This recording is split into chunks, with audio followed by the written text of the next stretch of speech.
please get down. I thought you weren't feeling well. I don't know, I guess Canadians are just happier than Americans. Why you last week? You know that Alaska is part of America, right? Are you going to read the dog a book? This is what happens to Chloe when Chloe plays it the dog. Have Very you good, lived in Cora. Alaska your whole life? Yeah, born and raised, and you're from Vegas, right? No, I'm not. Why would you think that? I did some research. I read that you were vegan. I think you mean vegan, and it does not mean that you're from Las Vegas if you're a vegan. Anybody else I could speak with around there? Yeah, Well, it wants you to read to her. that way. Well, then we'll stick with you, okay? Tell us what makes Alaska so great.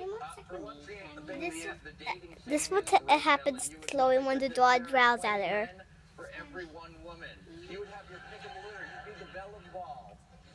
Yeah, well, that's good to know. And hey, if you can chop wood, I'll marry you. All right. Well, look, we're out of time. Thank you so much.